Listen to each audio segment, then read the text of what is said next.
Hello, welcome back to ladies planet. ഇന്ന് നമ്മൾ ചെയ്യുന്നത് റാഗി കൊണ്ട് വളരെ ടേസ്റ്റി ആയിട്ട് ചെയ്യാവുന്നൊരു അടിപൊളി ഐറ്റമാണ് കേട്ടോ. ഈ ചൂടിനൊക്കെ നമുക്ക് റീഫ്രഷിങ് ആവാൻ പറ്റിയിട്ടുള്ളൊരു കിഡിലൻ ഐറ്റം തന്നെയാണ്.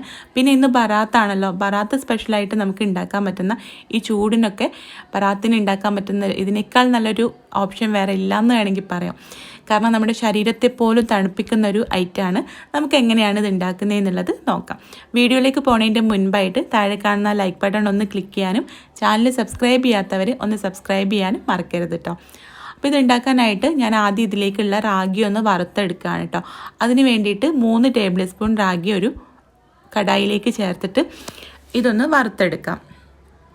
അപ്പോൾ ചെറിയ തീയിൽ വെച്ചിട്ട് ഏകദേശം ഒരു 5 മിനിറ്റ് നേരം ഇളക്കി കൊടുക്കണം കേട്ടോ.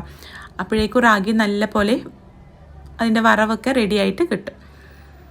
അപ്പോൾ ഇത് കഴുകുന്നതിന് മുമ്പ് ഇതുപോലെ വറുത്തെടുക്കുന്നതാണ് കേട്ടോ നല്ലത്. എന്നാൽ നമുക്ക് കുറച്ച് സമയം കൊണ്ട് തന്നെ വറുത്തെടുക്കാം. കഴുകി കഴിഞ്ഞാൽ പിന്നെ ആ നനവൊക്കെ പോയി കുറച്ചും കൂടെ കൂടുതൽ സമയം വേണ്ടി വരും. അപ്പോൾ അതുകൊണ്ട് വറുത്ത് കഴിഞ്ഞിട്ട് കഴുകിയാൽ മതി കേട്ടോ.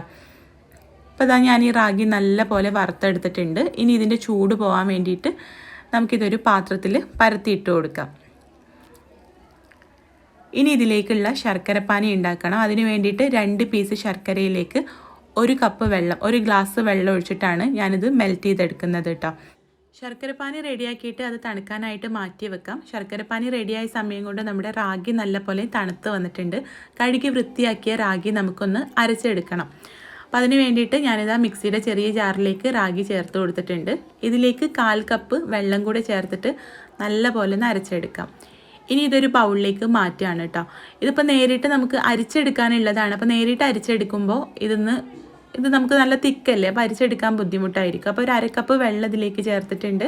ഇത് നമ്മളിവിടെ റെഡിയാക്കിയ ശർക്കരപ്പാനി ഇതിലേക്ക് അരിച്ചൊഴിച്ചു കൊടുക്കാം. പിന്നെ 2 കപ്പ് തേങ്ങാപ്പാൽ കൂടെ ചേർക്കാം. എല്ലാം കൂടെ ചേർത്തിട്ട് അരിച്ചെടുക്കുകയാണെങ്കിൽ നമുക്ക് നല്ല അടിപൊളിയായിട്ട് ഇത് അരിച്ചെടുക്കാൻ പറ്റും. ഇനി ഇതൊന്ന് അരിച്ചെടുക്കുകയാണ് കേട്ടോ. ആദ്യം വലിയ ഹോളുള്ള അരിപ്പയിലും പിന്നെ ചെറിയ ഹോളുള്ള അരിപ്പയിലും 2 തവണ അരിച്ചെടുത്തിട്ടുണ്ട്. അപ്പോൾ ഇതിൽ ഉമിയൊക്കെ നല്ല രീതിയിൽ പോയിട്ടുണ്ട്. അപ്പോൾ ഇത്രയേ ഉള്ളൂ. ഏകദേശം നമ്മുടെ ഈ ഒരു ഡ്രിങ്ക് റെഡി ആയിട്ടുണ്ട്.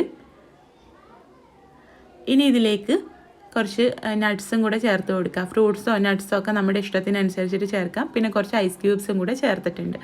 അപ്പോൾ ഇത്രയേ ഉള്ളൂ. നമ്മുടെ ഈ ഒരു റാഗി കൊണ്ടുള്ള ഡ്രിങ്ക് ഇവിടെ റെഡി ആയിട്ടുണ്ട്. നല്ല ടേസ്റ്റാണ് കേട്ടോ. കുറേ പേർക്ക് ഡൗട്ട് ഉണ്ടാവും, നമ്മൾ റാഗി കുക്ക് ചെയ്തില്ലല്ലോ. കുക്ക് ചെയ്യേണ്ട ആവശ്യമൊന്നുമില്ല കേട്ടോ. നമ്മൾ നല്ല രീതിയിൽ വറുത്തെടുത്തിട്ടുണ്ട്. അപ്പോൾ തന്നെ റാഗി കുക്കായിട്ടുണ്ട്. നമ്മളിപ്പോൾ അരിയാണെങ്കിൽ അരിയുണ്ടൊക്കെ ഉണ്ടാക്കാൻ വേണ്ടിയിട്ട് അരി നല്ല പോലെ വറുത്തെടുത്തിട്ട് പൊടിച്ച് നമ്മൾ കഴിക്കാറില്ലേ, അതുപോലെ തന്നെയാണ് റാഗി നല്ല രീതിയിൽ കുക്കായിട്ടുണ്ട്. പിന്നെ കുറേ പേർക്ക് ഡൗട്ട് ഉണ്ടാവും, റാഗിപ്പൊടി വെച്ചിട്ട് ഇതുപോലെ വറുത്തെടുത്തിട്ട് ചെയ്യാൻ പറ്റുമെന്ന്. റാഗിപ്പൊടി വെച്ചിട്ടാണ് നിങ്ങൾ ചെയ്യുന്നതെങ്കിൽ റാഗിപ്പൊടി വെള്ളത്തിൽ കലക്കിയിട്ട് കുറുക്കിയെടുക്കുക. എന്നിട്ട് തണുത്ത് കഴിഞ്ഞിട്ട് അത് പാലും ശർക്കരപ്പാനിയൊക്കെ യൂസ് ചെയ്തിട്ട് അടിച്ചെടുക്കുക കേട്ടോ. അങ്ങനെ ചെയ്താൽ മതി. അപ്പോൾ എന്തായാലും ഈ ഡ്രിങ്ക് നിങ്ങൾ തീർച്ചയായിട്ടും ട്രൈ ചെയ്ത് നോക്കണം. റാഗിയുടെ ആരോഗ്യ ഗുണങ്ങളൊക്കെ നിങ്ങൾക്ക് അറിയാമല്ലോ. അപ്പോൾ ഇങ്ങനെ ചെയ്യുകയാണെങ്കിൽ നല്ല ടേസ്റ്റി ആയിട്ടുള്ളൊരു ഡ്രിങ്ക് കുടിക്കുന്നതിലൂടെ ആരോഗ്യ ഗുണങ്ങൾ നമുക്ക് നേടിയെടുക്കാം. അപ്പോൾ നിങ്ങൾ ട്രൈ ചെയ്ത് നോക്കുന്ന സമയത്ത് ഫീഡ്ബാക്ക് അറിയിക്കാനും കൂടുതൽ വീഡിയോസിനായിട്ട് നമ്മുടെ ചാനൽ സബ്സ്ക്രൈബ് ചെയ്യാനും മറക്കരുത് കേട്ടോ. അപ്പോൾ നമുക്ക് അടുത്ത നല്ലൊരു വീഡിയോ ആയിട്ട് കാണാം. താങ്ക്